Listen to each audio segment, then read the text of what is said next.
Hi, good morning, good evening, everyone. My name is Abhishek Srivastava, and I'm going to host the webinar for today. So, we have a very interesting webinar today, and I hope it will be pretty useful for you, for all the aspirants who wish to become a business analyst. So, we are going to talk to Natasha today.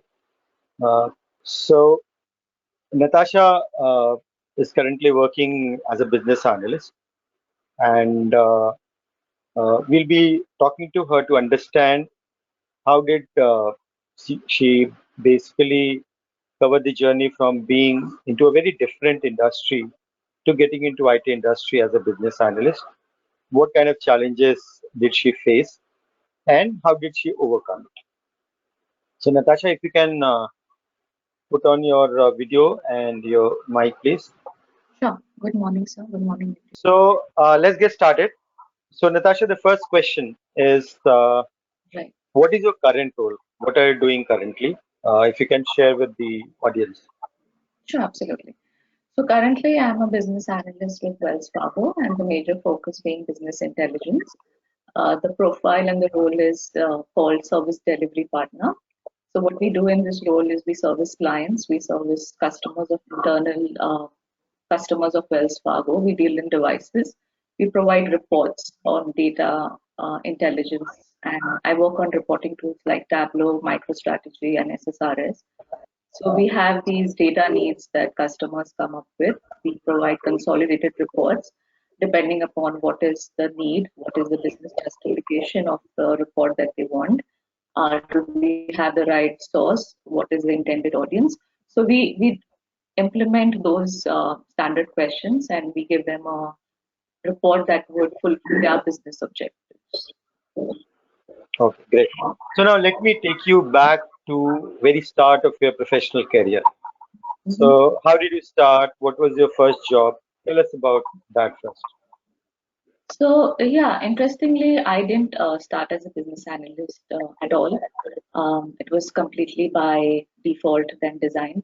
My background is being into the airline industry. I started my career as a flight attendant, as a cabin crew with the national carrier. I did my MBA. So after MBA, I started working in a bank as an assistant manager. But just something, this came my way, and I thought, why not take the plunge? Because later on, I might not be able to ever do that in my life. So I took that plunge. I went, I applied, I got selected, and I joined the airline. So it was very interesting, very enriching experience for me, traveling international and having exposed myself to different facets of the airline industry domain.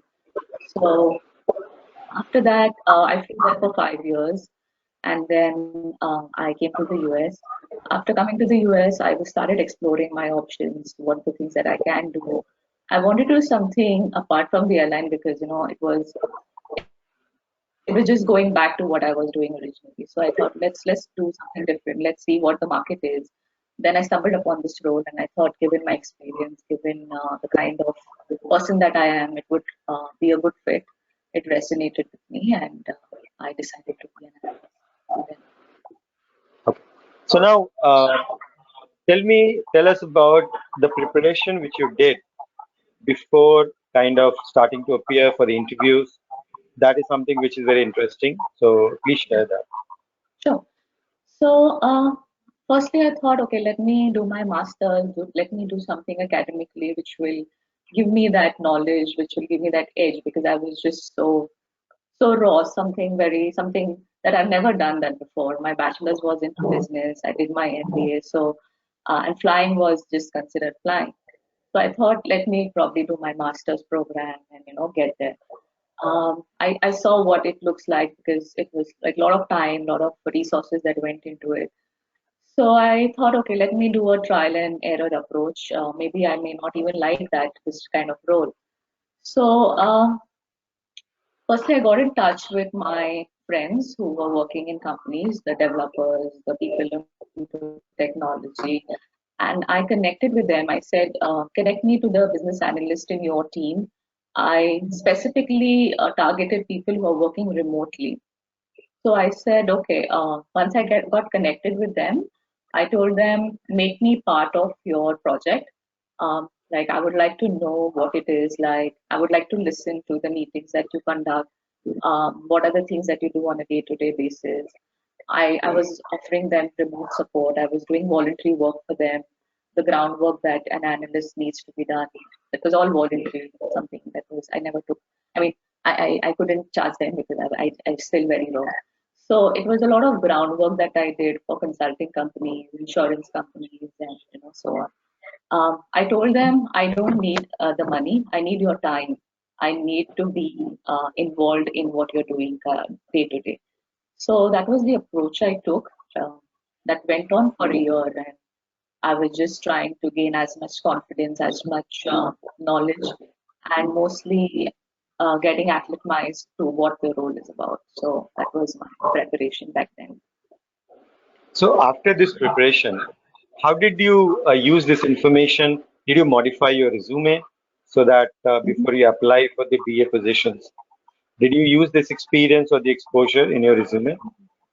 Sure. So my resume, as I had a internship during my MBA that I did. So I used that internship. Then I used like that banking small experience that I had. Then I used my flying experience, and my flying experience, I would like to say, it was very diverse. It was not just that I'm a cabin crew. I was exposed to operations. I was exposed to training and development. I was exposed to employee grievance. So it was very multidimensional, very interesting. So with resume, I would say that you need to figure out a way how you would modify your resume based on what about the business analyst role. So initially, whatever the current experience I had didn't land me any job. That nobody was interested in what I did and what my background was. So I tweaked my resume in a way. For instance, if I did my internship with like in BPCL, so I said it was an HR internship. So I said HR consultant. Then for the banking, I said I'm a financial analyst. For the airline, instead of putting cabin crew, I put in airline professional. So the point is to put words, put things that would be close to a BA, what a BA does. So that would fetch you, and your resume would get picked up, so to speak.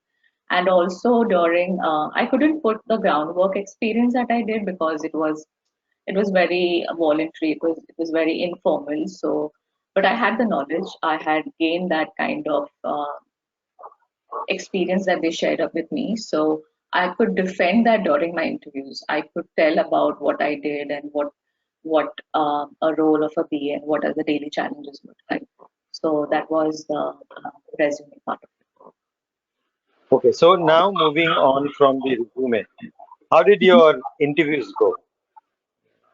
How did you prepare for it and how did it go? Sure. So just to get you like the number game of it, by the time I decided to be an analyst, and by the time I actually landed up my first project with a retail company, there was a 6 month period that I was aggressively searching for jobs and trying to just get work. I must have applied in a total of 300 plus companies. I sent out 300 plus resumes um, in a period of 6 months, averaging around 20 to 30 resumes, weekly. So that was very intensive, very aggressive approach because every time there were rejections, every time there were, this is something or a misfit or it was just an uphill battle every day. You had to push myself and get there. So that was the part of my job hunting or job finding. Yeah, so important thing here for everyone is that if you are clear as to what you want to become, don't give up. Numbers, if you keep on trying, ultimately you'll get a call, and finally, as happened in your case, you'll get selected also. So tell Right. us about that interview where finally or interviews where you finally cracked it and you got Sure. a final confirmation. Sure. So, as you know, the first objective is have your resume in a way that would be picked up by the system. And I'm sure everybody knows that there is a banking software. Every company has a software which picks up that resume. It has to have those keywords. Once that is done, you'll get a call from like an HR round or anything, which they'll just scan you. They'll see if it fits what you have written or. And then finally, when you go for the round for the interview, I would suggest go for a face-to-face. I know it's quite a scary thought, but just go for a face-to-face round. Firstly, because it will prepare you much better than a phone round or for a web round, so to speak. It will you'll consciously prepare yourself much better. And secondly, it will do to your confidence is amazing, because you'll be there in front of people talking about things, and they'll be just bombarding questions to you. Maybe it will be just like a horrible interview. Maybe it will be scary. The worst that could happen is you're not going to get selected, but it will definitely prepare you for the next round. It will definitely put you to a better place and position. So the first interview that happened, finally, it took me, 15 to 20 interviews to actually land up that one and crack that one interview. There was a time where I got selected. I got there, and then they said, "Oh, the project is, scrapped out," or things like that. So a lot of unexpected and unpleasant surprises can happen. So when that interview happened, they told me, there is, we want experience. We want somebody who's done this kind of work earlier. Why should we hire you? So I said, I definitely probably don't fit perfectly into your role, but what I can bring to the table, I'm sure the other candidates or the other people from, what that experience people have may not be able to bring to the table.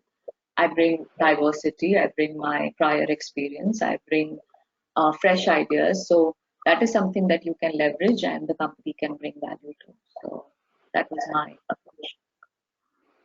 Right. So after you have gone through all this long trial and error, tell us Mhm. about your first job.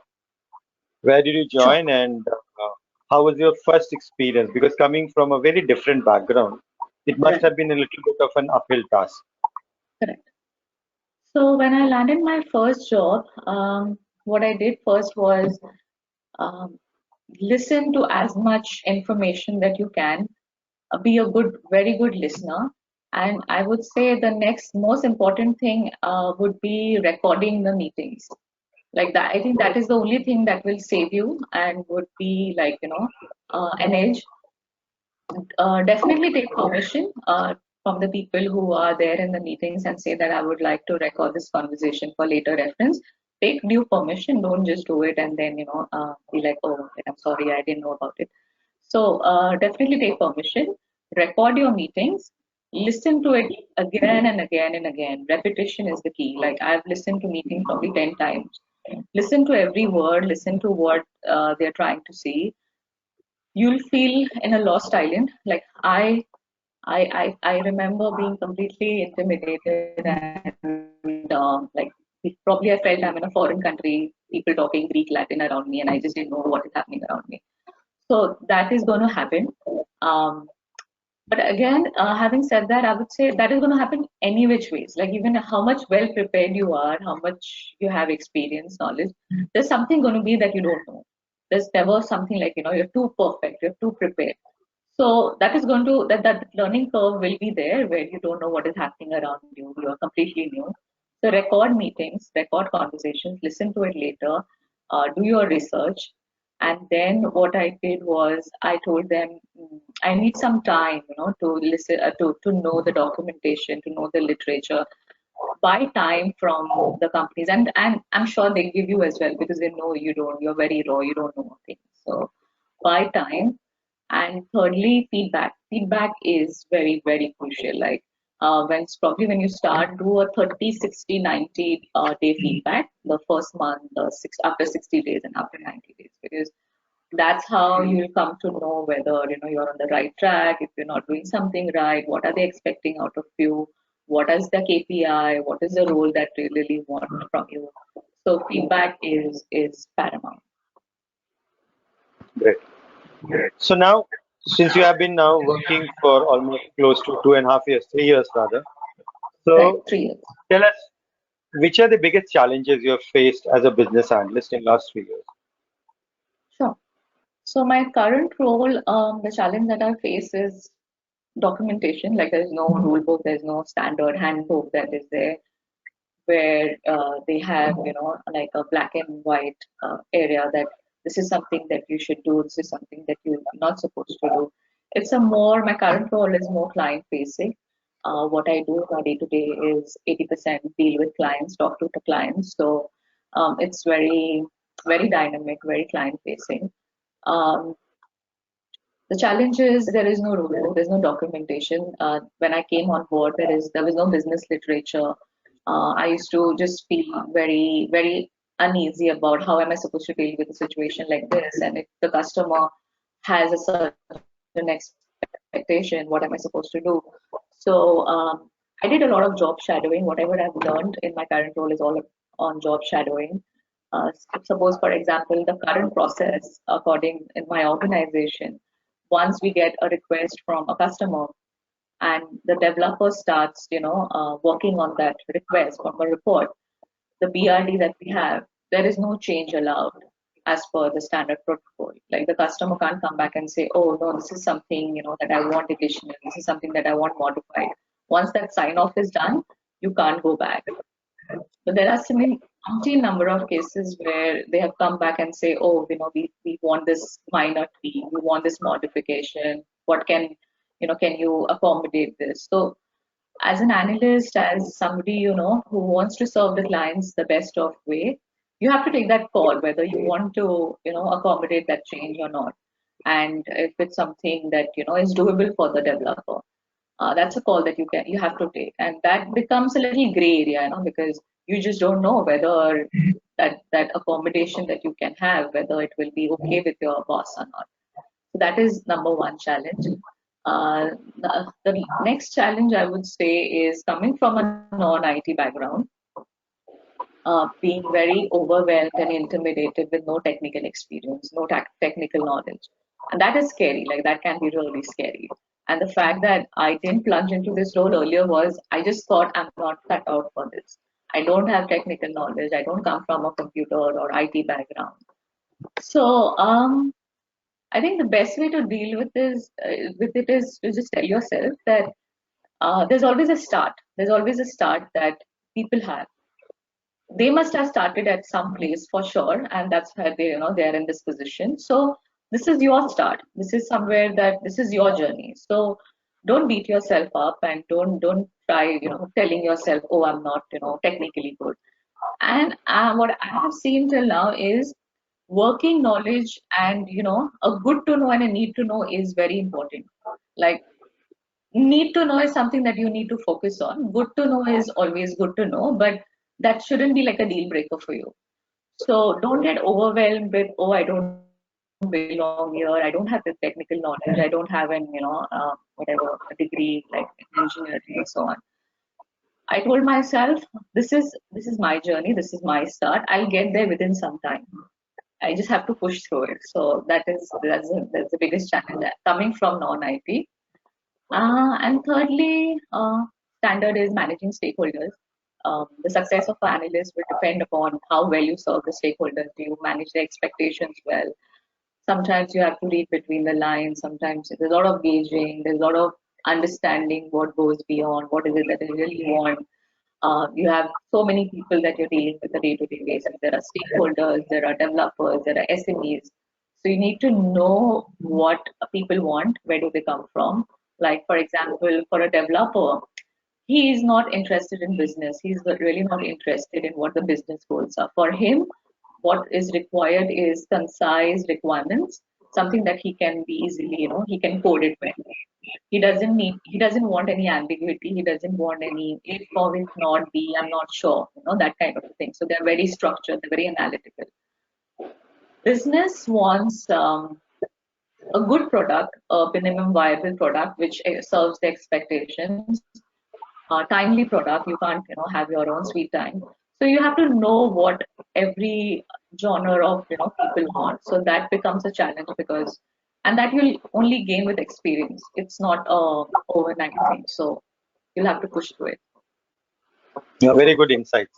One question which I always get in the class also is that technology, how much technical knowledge a BA should Mm, have? So, in your experience so far, which kind of technology knowledge have you used? And where did you feel that maybe you should have had something as tech right, knowledge? right. I remember I had the conversation with Sir earlier that I wish I should have done an engineering degree. I want to do an engineering degree right now, like probably in some software development. So I feel I wish I could code, like when, for example, when I'm sitting in a room and people are just talking about, oh, like this structure and this, this database, and it just like sometimes I feel, oh, I don't belong here. I wish I knew something better than what I knew currently. So I do have that thing that I wish I knew how to code, but it's not really a mandate. It's not something that if you don't know, you're not going to become a good analyst. You'll definitely become a good analyst if you have what it takes to be there. There is, like, for instance, in my current organization, my colleague, he's got a background from economics. And I think he's like an amazing analyst. What he does is the way he engages with clients, what he knows how to conceptualize a report and how an idea, so to speak, and how to give people what they want. It's just brilliant. Like, I have learned so much from him. So he has no experience in coding. He doesn't know programming. He doesn't have any technical experience, like a strong technical experience. So don't like have that limiting belief. Like, for instance, I work on Tableau. I work on MicroStrategy. I never heard of this earlier. So it's as I said, working knowledge is important. Like, I know what Tableau is, what's the front end, what is it that a customer wants from a Tableau report, what goes into it, what is the data source, how do we export, and I know those things.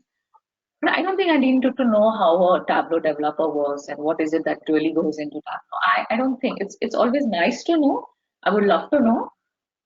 Given the constraint and given the space that I'm in, I don't need to. So don't beat yourself up that there's so many things that happen. You have to know basics of things. You have to be like a facilitator. You have to have those kind of multi-dimensional knowledge.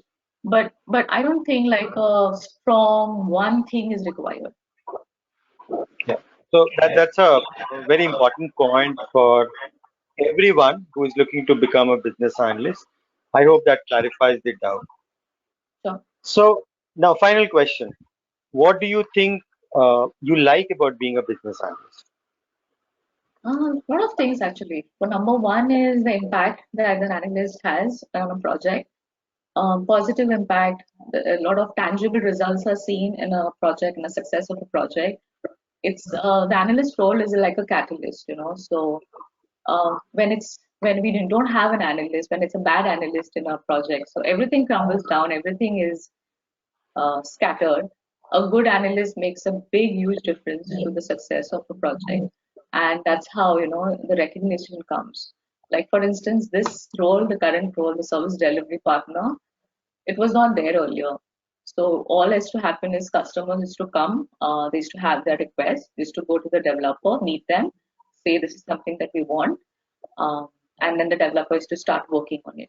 They used to come back saying, oh no, this is something that we don't want, this is something that we would like to add. A lot of shoulder tapping is to happen, no accountability, no standardization, and lot of time is to go in, the bottleneck of it. So then they came up with this role stating that this service delivery partner would be like a bridge, would be somebody who would be like a channel from the tech team and the business team. And a lot of time was saved, standardization took place. Now the customers are not allowed to go directly to the developers, they have to go through us. So in case of there is any bug, there is anything that they want, everything is documented, it all is in Jira and the productivity tool.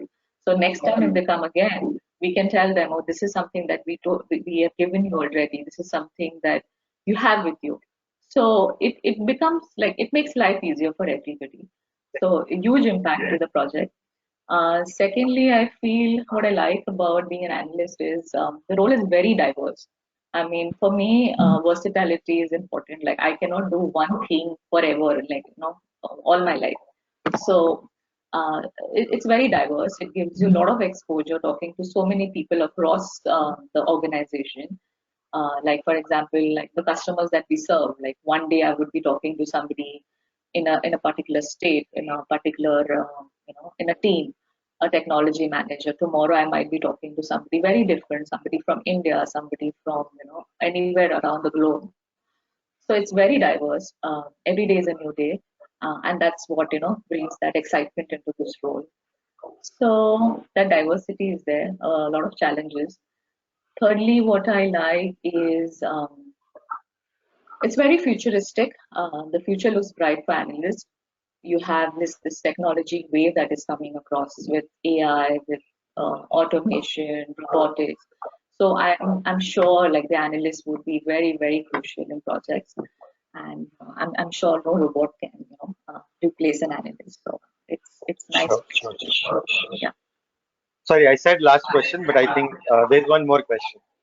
So, sure. for all the audience who is going to listen to this or who are listening, Hmm. two, three things who are looking to become a business analyst. What do you say? I mean, there are a lot of people who are on the fringes. They want to become business analysts, but sometimes it's just that they don't want to cross the boundary. They are Right, very kind of apprehensive about, can I do that? Yeah. right. So what did you share? Having done this, what did you Hmm. share? Final takeaways I would say is firstly, be very convinced that you want to do this. Like have that strong belief, or have that strong conviction that this role is for you. This is something that you want to do with your life. Have once that is confirmed, don't let anyone talk you out of it. Don't let anybody say you're too old, too young, not the right fit, not right background, or anything ways, or even a communication barrier. Like communication, I'm sure it's crucial. I wouldn't deny that. It all revolves around communication, but maybe English is not your first language. Maybe there is something that you have apprehensions about. Don't let that stop you. Work on that, because it's very easy to get demotivated. It's very easy to feel beaten down because it's the journey is very long. It's an uphill battle. It's a long climb. So have that firm belief, and once that belief is there, it will sail you through. Like for me, I had just given up my that airline job, and it meant a lot for me. So the factor of not having a job and not having a career was very devastating for me. So I knew I had to do this. I wanted to do this. So that desperation was there for me. So be convinced. Be 100% sure you want to do this. It's your decision, not somebody else's decision on you. Second would be confidence.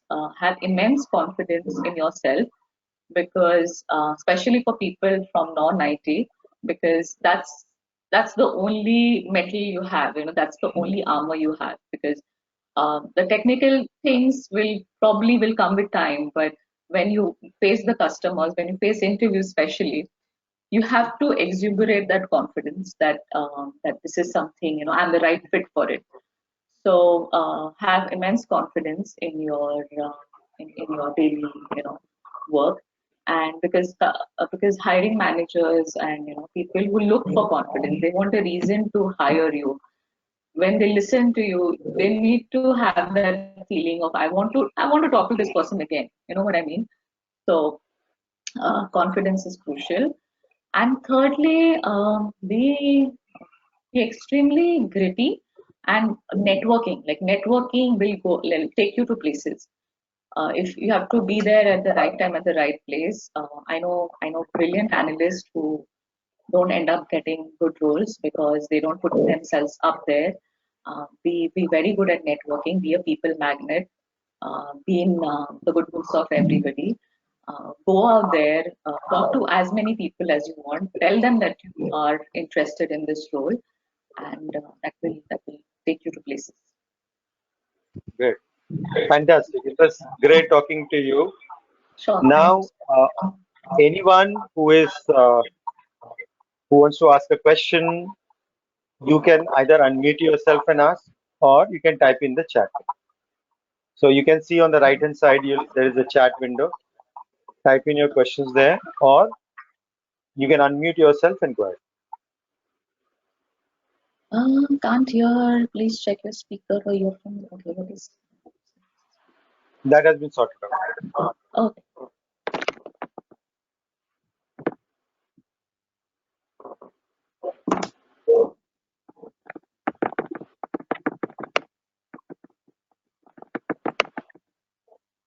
No questions. So far, no questions. Is it? It's probably too good or too bad? No, no. People will ask questions. If they have been able to get all the answers, they'll be satisfied.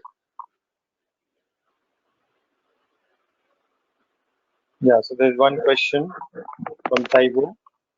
How easy is it to get a job as a new entrant as a BA without experience? Okay, that's the question. Taiwo, is that right? Yeah. Okay. So Taiwo, there's no such thing as easy. Nothing is easy. As I said, it landed me 300 plus company applications to finally get that one round. So definitely not easy. But again, having said that, it's doable. It's completely. It's not insurmountable. What I mean to say, you'll have to have a very structured approach, systematic approach. You'll have to charter your way through it without it. I mean, there must be something like some experience that you have that you can defend it. Like I had airline experience, I had an earlier internship experience. So you have to defend your analyst role based on what you have done. Like depends on what, like if I might ask, what is the experience that you have? Is it completely raw? I mean, what degree, what is it that you have, so that I can, like, tell you better. In this case, he is saying without experience. Okay, without experience. Well, start somewhere, get some internship, get something going, because no experience, like if you have not worked anywhere, it's going to be, I don't know if I would say impossible, but it's going to be very, very difficult for you. So gain something, like gain some groundwork, do something or the other which will put you there. So if that answers your question. Yeah, so like she has already mentioned, she talked to her colleagues and worked on a kind of a more like a shadow business analyst. That should help you. So while you are learning Okay. business analysis skills, you can do that also. Right. That should be okay. So there are other questions. Does domain knowledge, Anand is asking, does domain knowledge important in this context? If Mhm. yes, how to get? Okay. So Anand, the thing is, domain knowledge, yes, definitely important. But they're not going to expect you to be an expert and give your comments and try to solve every problem that comes your way. It is important till the time that what the role demands out of you. If it's a highly what you say, into capital market, like for example into banking, if it's highly into capital markets, or if they want any specific, like insurance, they have this guide wire policy center that they want. So that depends, that really depends. Domain knowledge, yes, it's important, but how would you get there? It's not something that you can read a book, or you can watch a video and you'll get there, or you probably talk to somebody. It will come with time. It comes after years. Like now I am into banking. This is my second project into banking.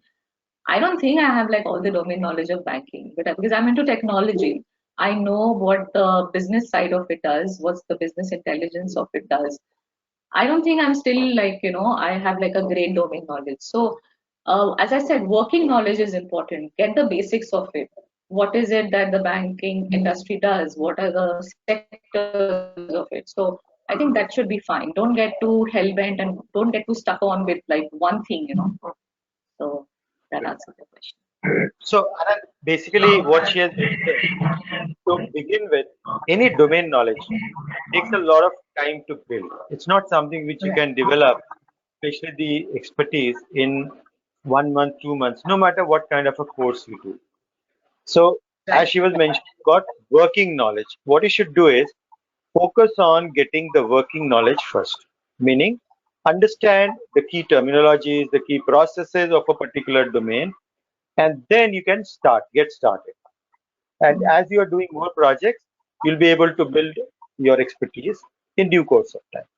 But there are a lot of positions in BA which is not kind of always need a banking or a domain expertise. There are a lot of generalist BA positions available.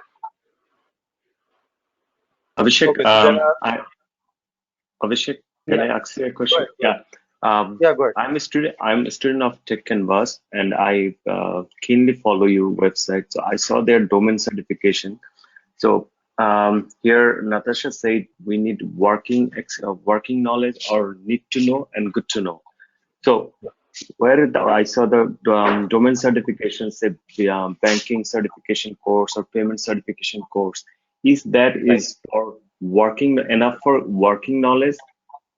Say Yes. you have 4 or 5 courses over there. Can you explain a little bit? And I have another question. Um, you have US Go ahead. healthcare certification course, and is it applicable same similar system they are using in Canada, or is different? US and Canada health systems I know a little bit different. Is it? So I have two Okay. questions. Thank you. Okay. So the first part of the question about the working knowledge and our courses. Yes. So all our courses are focused on working knowledge. Okay. These courses are not very in-depth courses. Uh, these are all geared towards working knowledge. Okay. So there is a part one of the question's answer. Second part of it is US healthcare. I am not very familiar with healthcare systems. Okay. But uh, whatever basic understanding I have of US or Canada healthcare systems, they're more driven by the insurance companies. Okay. And in that respect, US is very different, possibly from many other countries. Okay. Uh, Canada, I'm not sure. You'll have to figure. Probably I have to check it and then I can answer your question. Okay, and also I would like to add, so the thing that with certification, with degrees, and with everything, which is academically designed, I'm not undervaluing it. I'm not even saying that it's not important. It's definitely important. But I feel people getting to like they wait for it. Okay, once I'll get the certification done, probably I'll get the degree done, and don't, because time and people are your biggest assets. You have to leverage them. Like I didn't wait for like a degree to come, or like only when I'm certified I'll apply for jobs. No, it's not going to work like that. Go out there aggressively, and at the end, what do employers want? They don't want somebody to be certified just to get that job done. Their goal is to get the right person to get the job done. You are certified, you're not certified, you have the degree, you don't have the degree. I know people who are high school who are great analysts. My reporting boss is an attorney, like she was an attorney, and what she brings to the table is just fantastic. So don't get stuck up with it. And I feel the problem with degrees and so, this whole academic thing is you feel you're entitled. Like I didn't like I looking back, I feel my MBA degree, I felt I was entitled to get this great job, great salary, great package and everything. It doesn't work like that.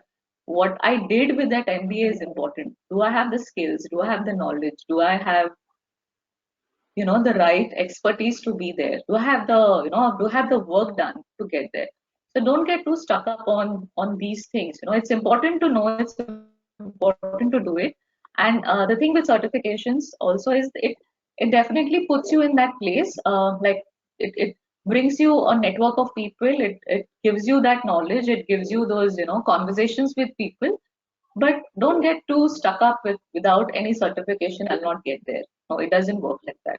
Go there, try to find out a way. Like that one job can lead to you to another, and so on. Right. Right. It's basically the idea here is that you keep trying. Don't wait to kind of fulfill all the kind of what Right, you see on the market that this is required, that is required. Don't get stuck up on that. I right. think that's the message she's giving. That will be Okay, so just there like are you'll many be other hurting yourself. Yeah. So there are many other questions. Tharoor is asking how to get case studies on banking projects. Okay, so I'll answer this. So there are resources available on the internet. Okay, so when you say case studies, what possibly you are looking at is as a BA, what you need to show in your resume. Maybe you have done requirements gathering, maybe you have created BRD or SRS, maybe you have created use case diagrams, UML diagram, process flows. So there are examples available on the internet. Go and search, you'll find certain things. Okay. As a side note, by the way, we are actually launching projects lab. I think next month it should be up and running. So we are just trying to create a whole host of projects on different domains and even general business tasks. But I can tell you that there are a lot of things which are available on the internet. Okay, so you can figure that out. In fact, one of the very Indian banking product called FlexCube, the entire documentation of FlexCube is available on the internet on Oracle website. It's Oracle product, so you can get all how to open a savings account, how the loan is disbursed, how is loan approved. Everything is available on those documentation. Okay, so you can just search for FlexCube Oracle, you'll find it. Okay, next question is by Roshan. He's saying, I'm looking forward to SFDC BA in India. I have a CCBN ADM 201 certification. SFDC, I'm not aware. What is SFDC? Roshan, if you can clarify that.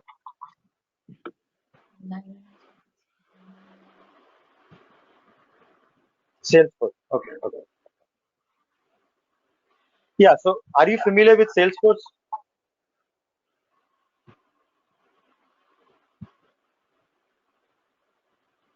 So to become a Salesforce BA, you need to have the product knowledge also. That is pretty much required.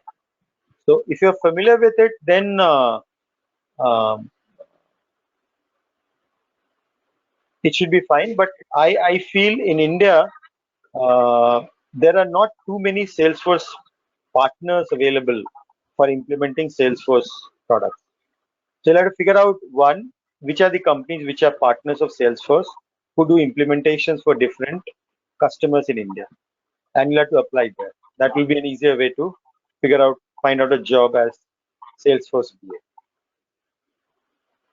Your CCBA certification and ADM certification will definitely help.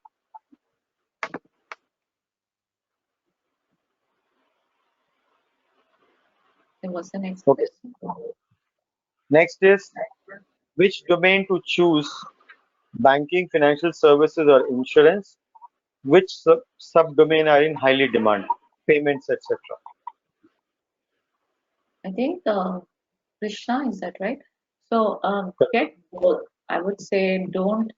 If you're starting off, unfortunately, we are not in a position to choose what we want to do. Just get work. Maybe like I didn't know I would be, this current role is a business intelligence role. Like by the look of it, I was completely overwhelmed, like if I could do it or not. But right now, I love it. I completely enjoy my work. So by looking outside of it, you wouldn't know, which is good, which is bad, and I want to choose insurance, finance, retail. So I would say don't choose because with no experience with out there, very raw in the market, it will be a very detrimental thing to do for you. Just get work. For example, I think banking analysts are very much in like always there. They need a lot of analysts in the banking sector. So get something in the banking, like just for a start, just to know what a BA does and what how the financial domain works. Maybe you may or may not like it. Like for instance, I thought I would love retail. I do like retail, but there are a lot of things that goes into retail. It's just not about requirement gathering and use cases and so on.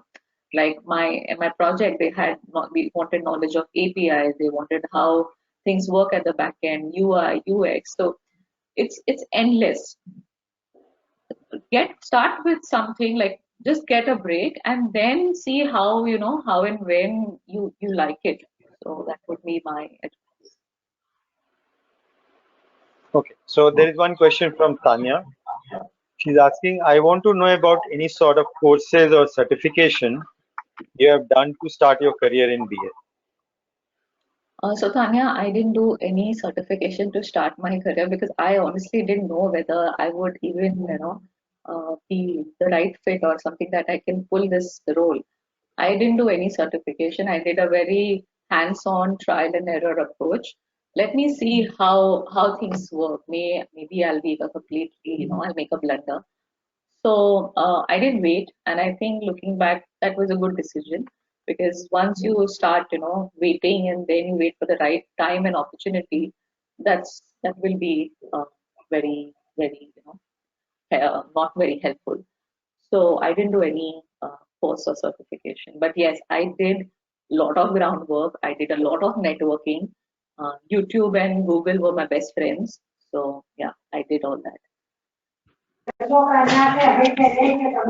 Hi Natasha, I have a question for you. So Yeah, Vishal, go ahead. So Natasha, like you sat for a lot of interviews, like when you were like approaching like different companies. right. So what was the major question that everyone had in common? Like every company or every HR asked you the same question and again and again. Like I know that switching career would be the one. Like why are you switching? But other than that, what was the major questions you got? I think that's a good question. The one question is standard, and the one question would be like would be the at the end, and that is your opportunity to make an impact. So the question is, why should we hire you? After all that they have scrutinized, spoken to you, and got what you are all about, they'll ask you that one basic question: why should we hire you? And that is a very important question, and that would be at your advantage if you talk it out, if you give that impact, if you give that impression that you are the best person that they can take a chance on you.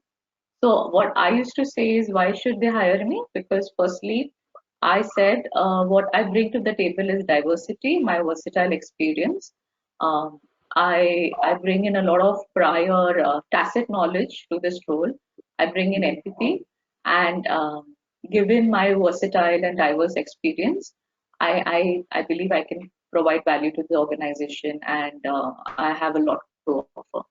So it depends upon the role as well. So for instance, like this role, it was a client facing role. It was very highly dynamic, and it was all the time, you're dealing with clients. So why should we hire you? Because I told them that for 5 years of my life, all I've done is facing difficult situations, facing customers, dealing with customers.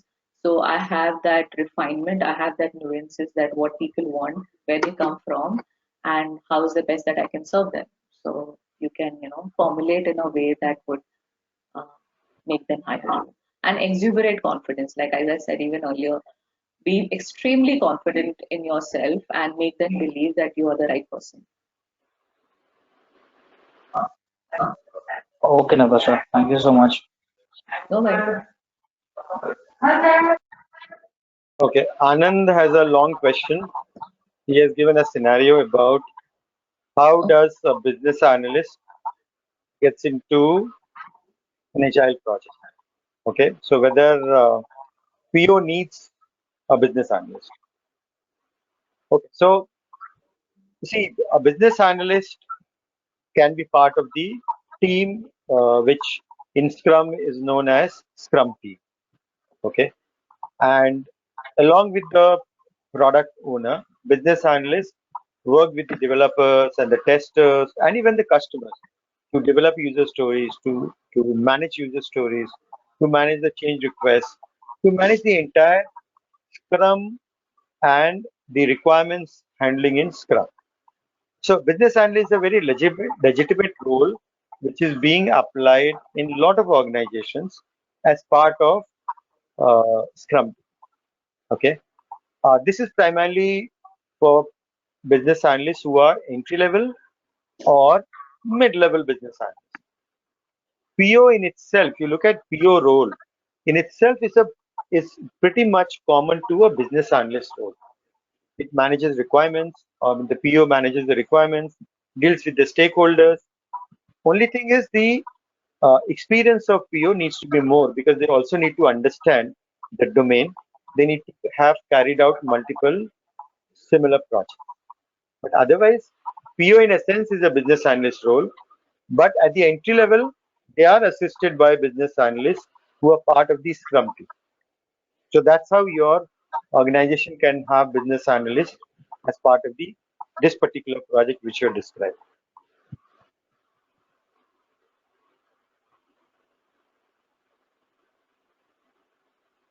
All right. So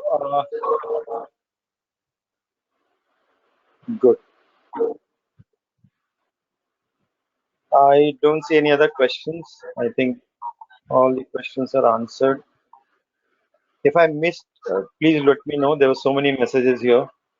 I might have missed something.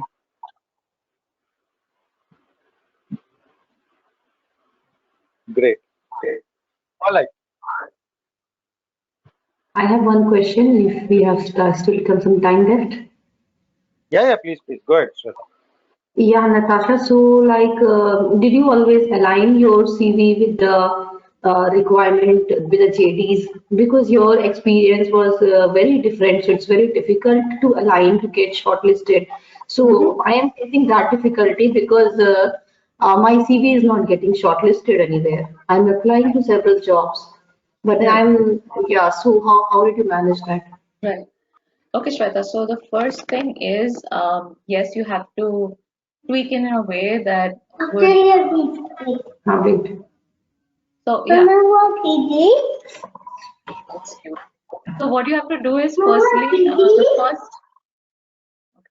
One So second. Shweta, I the will first just, thing is, do I? yeah, I think good. comment. Okay. So yes, Shweta, the first thing is, you have to. The first task is to get your CV shortlisted. Don't think about the knowledge, the domain knowledge, and everything. That's secondary. First is your CV getting shortlisted, and yes, it's a it can go into a black hole. Your resumes can go into something that you can never be heard of later. I know that there is a software that which scrutinizes and scans and picks up your resume. You have to say, for example, there's a JD and they need Jira knowledge or they need Tableau, they need kind of SQL. So say about three things that they need. Make sure that in your resume you have these three things listed at least twice. You know, so you may not be very pro at Jira, maybe you're not very pro at Tableau or so on, but be in a way that you have worked on Tableau earlier, or maybe you have done kind of that kind of work.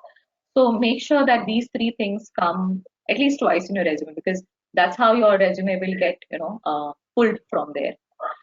Secondly, you have to just network, as I said, talk to as many people as possible, make your resume, maybe get your resume from a professional resume writer, because that would be a great investment, because they exactly know how these resumes work and what the companies look for. So do that. And thirdly, sometimes a thing that can work or not work can be in your favor. Like I'll share you an example and an experience. My this role, initially there was this requirement with Wells Fargo. They needed something in virtual payments. So they needed an experience in virtual payments, and they needed a certain set of things.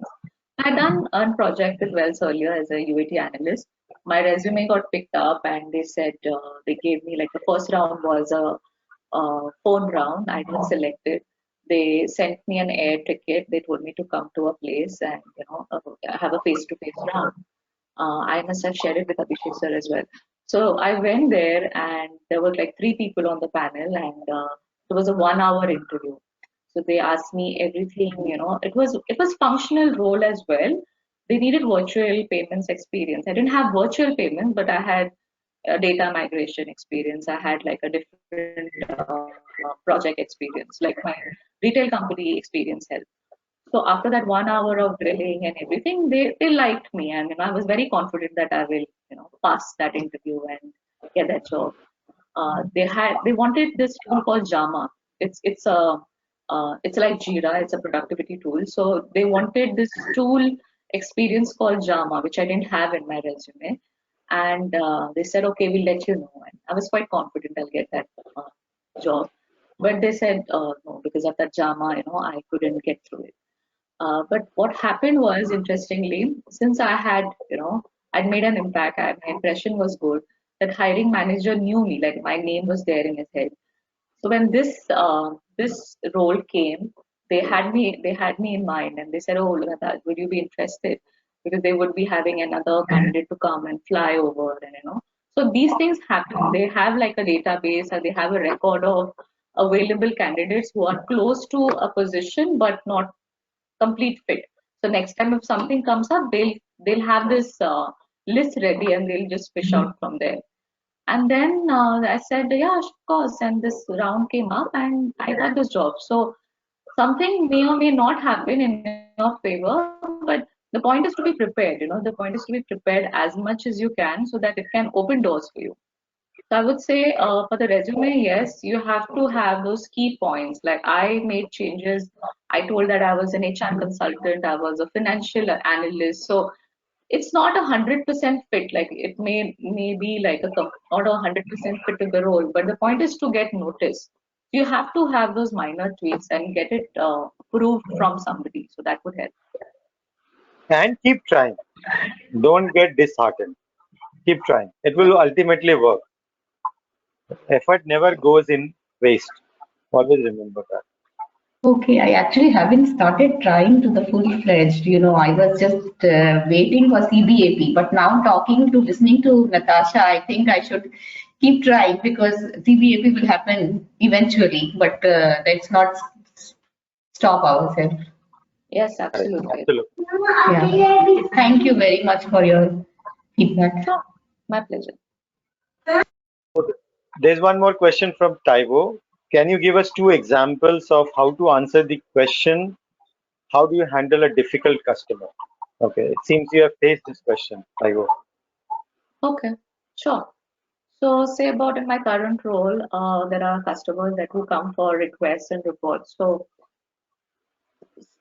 what happens is now it's a technology role. So there are we deal with technology managers, we deal with tech leads and so on. So it can get overwhelming, it can get very intimidating because we always feel, oh my God, they know so much. So sometimes people try to scare you in a subtle way. Like they try to give you as much information, detail. They try to give that upper hand and try to make you feel, oh, like I know so much and I'm right. So that has to happen to me, and I used to get really scared. Like I used to feel, I used to pull in people. I used to say, please help me. What is he saying? So be very assertive. Uh, don't try anyone to intimidate you and make you feel that you are at the wrong place because you have rightly got that job. You have rightly been there. So don't let anything intimidate you. If somebody is trying to come to you very, push back very heavily on anything, maybe a technical knowledge, maybe a very compliance issue, like we needed according to a compliance rule. So listen to them, record conversations, listen to that later, ask your manager or reporting manager about, this is a situation, how do you deal with it? And I'm sure like my boss has been very supportive. She's assisted me in calls and I've listened to how she gauges it. So escalate a matter as and when required, but don't escalate it just right away because that will kind of have a doubt on your credibility. So escalate the matter as and when required, and don't let anybody shake your center. Don't let anybody make you feel that you're not good enough. So that is number one.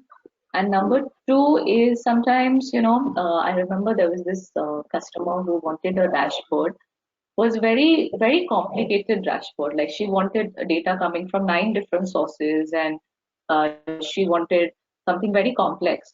And she gave us a reason that it's something that her team needs and it's something that it's a compliance issue and it's a regulatory issue. So uh, don't try to, I had that specifically like a problem because I came from a service industry. I was saying no was a problem to me. Like everything was, okay, I'll do it. I'll try the best that I can. So don't try to serve the best in your possibility, but don't try to accommodate everything and anything that the customer is wanting, because they'll try to come to you even harder. Like they'll next time they'll come to you even with a difficult request, stating that you'll do what it takes. So try to give them a reason to say no. Like this was a very complicated report.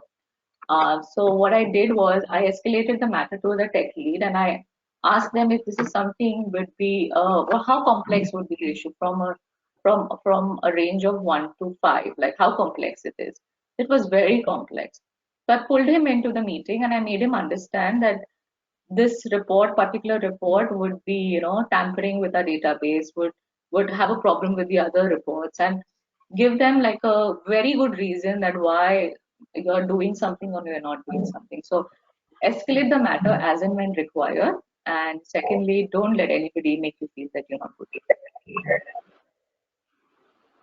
Great answer. All right.